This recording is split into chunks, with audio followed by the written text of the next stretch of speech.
Can you see me? Can you hear me?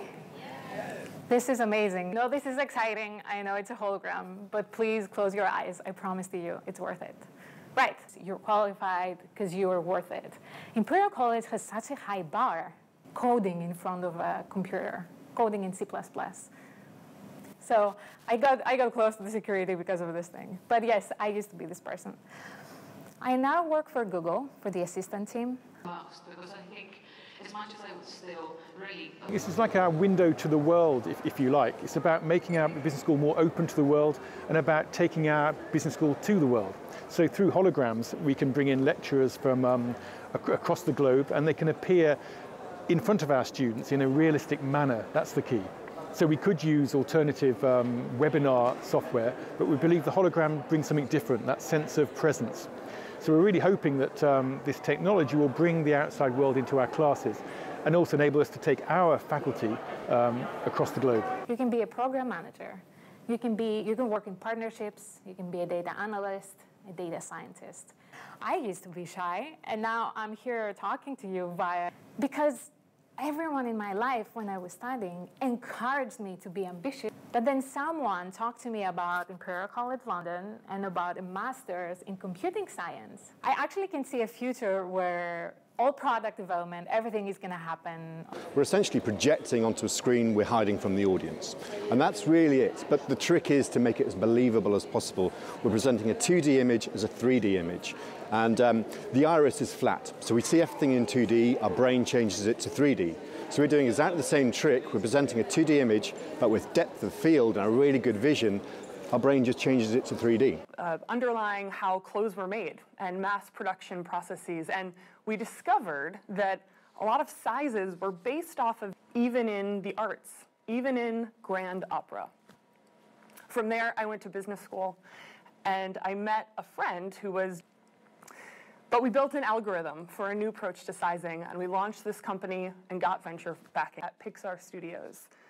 We interviewed Janet Martinez, and it also includes you. Thank you.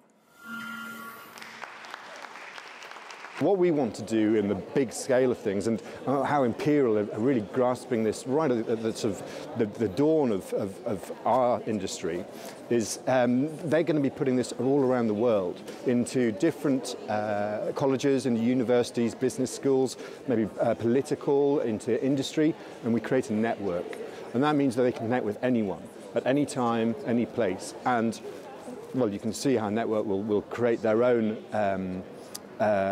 audience. So you can bank any talk you've got, whether it's from Stephen Hawkins to Boris Johnson, whoever it is, and you can replay it any time at a cost.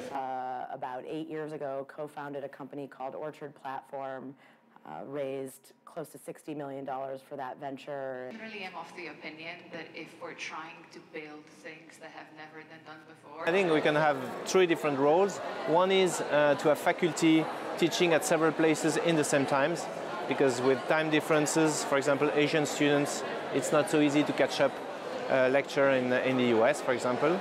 The second thing we could do with that is have CEOs come into the classroom and engage with students, while we know that time is really an issue for CEOs, so it's a new way for executives to come into the classroom. And the third way probably is maybe have Albert Einstein coming into the classroom. We wait for that. Yeah, I mean, I actually had a thought on the nature of the question.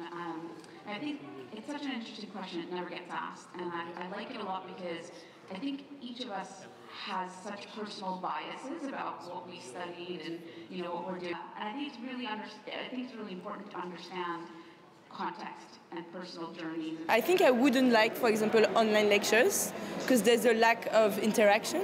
But those kind of technologies are pretty much exactly like live, so I wouldn't mind it. And I think it's really interesting if we can have access to different lectures and different guest speakers thanks to that technology. That's something I would definitely enjoy. Thank you so much. Thank you all. Thank you. Bye bye. Fantastic effects.